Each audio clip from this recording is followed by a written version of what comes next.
Om.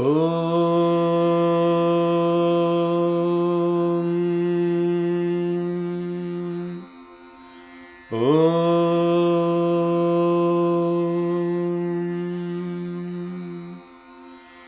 Om.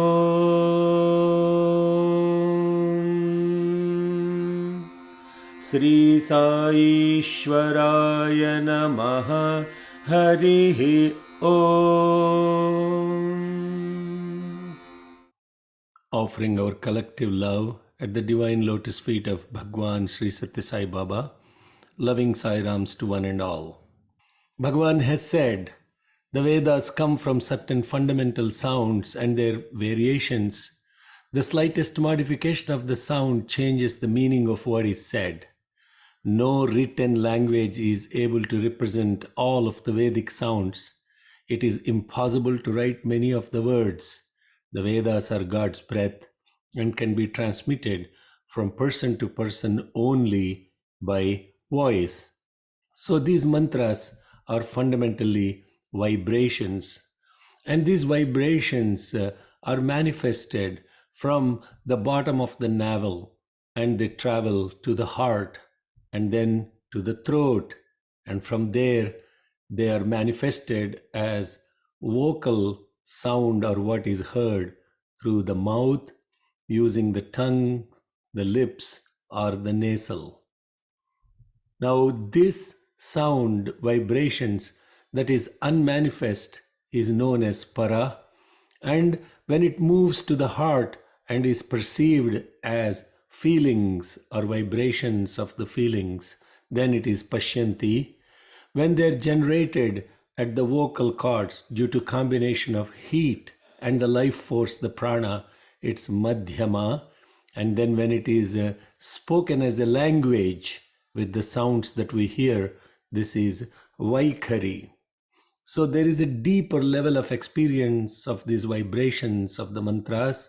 The fundamental step is to understand the root sounds and their pronunciation, which are called akshara, the undecaying, and the combination of such vibrations to create the words, which is pada, and the duration that is taken to utter these sounds, which is equally important, known as matra. So today we will examine or study these 50 mother sounds, which are also called matrukas or varnas. Out of these 50, the 14 that are uttered without any aid of the tongue and only the sound moving through the mouth are called the vowels. And there are 36 that are chanted called consonants that are created with the use of the voice, with the use of the tongue and the lips and also the nasal. So the first one are called the vowels, and these are sounds produced at different parts of the mouth, but there is no use of the tongue. A, palatal, E, labial, U. Now when you experience the sound from A to U, now notice how the sound is moving from A to U with the closure of the bindu Aum. Om.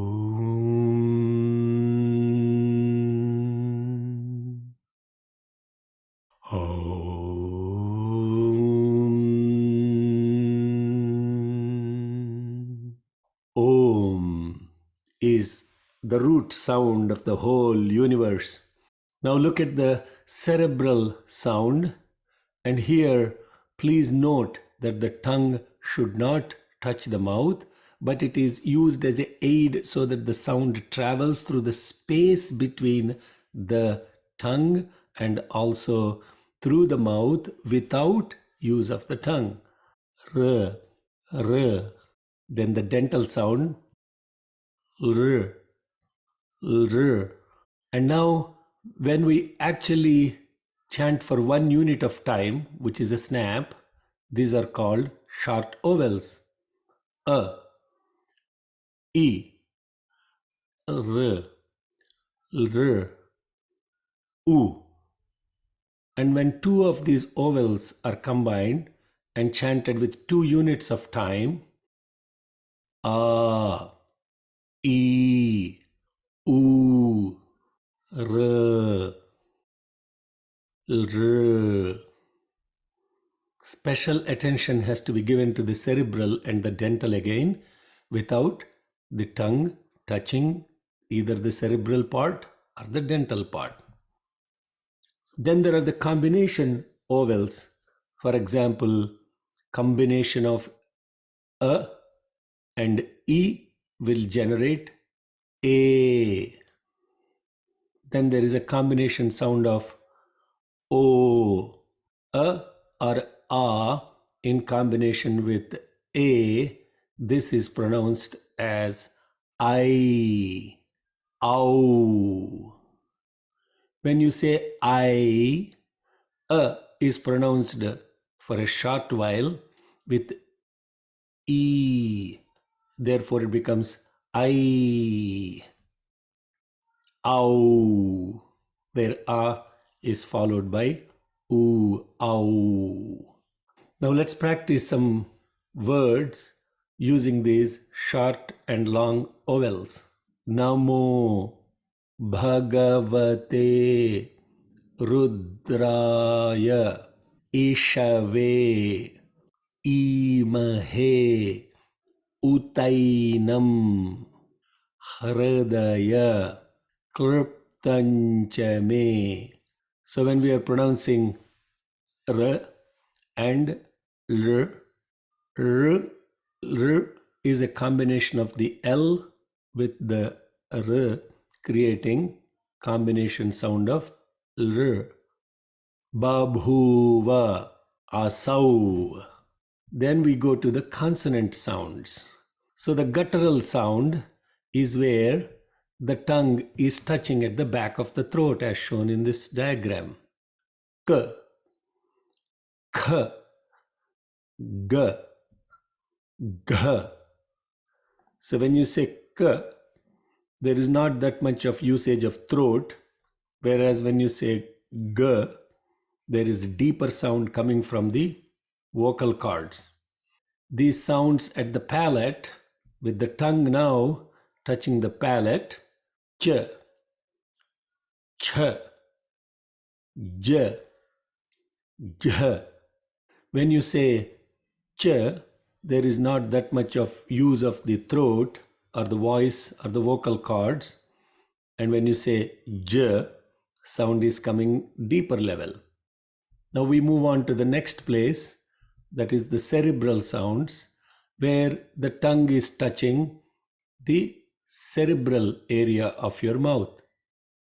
And there you pronounce t, t, d, d.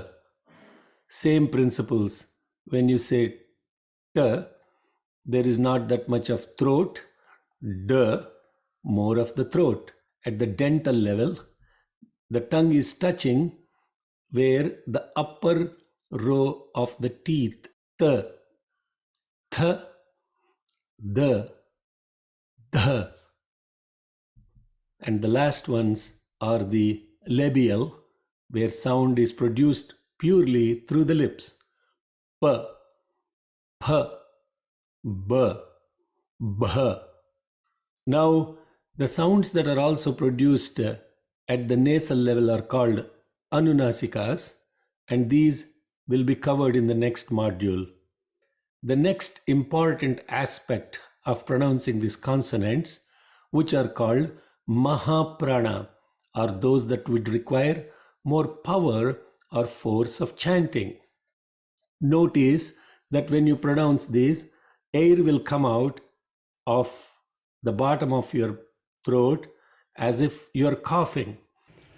Many languages, including English or several Indian languages, do not contain these consonants, and therefore it's very hard for people to pronounce these as they are not used to them.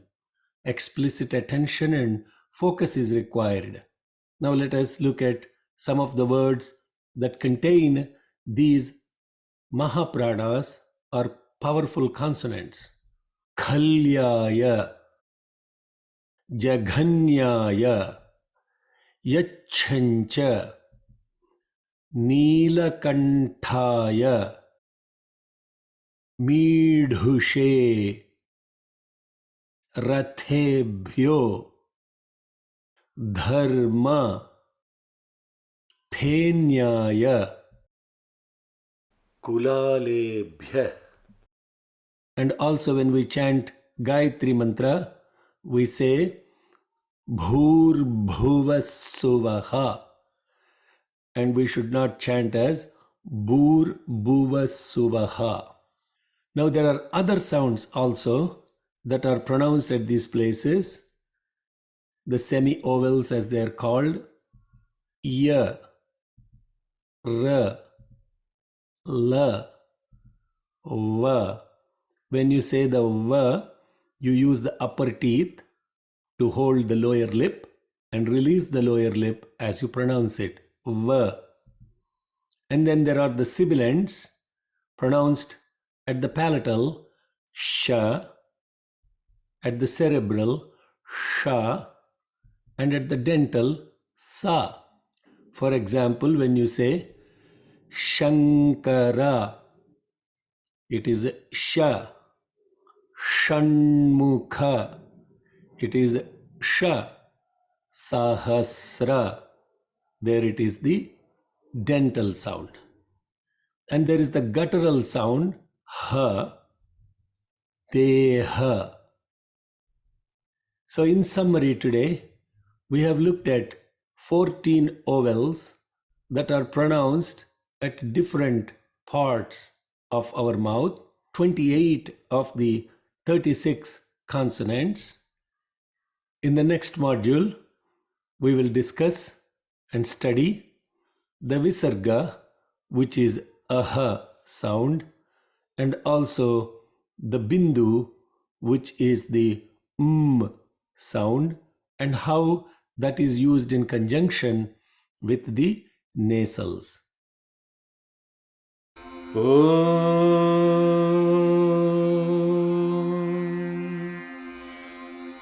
Shanti Shanti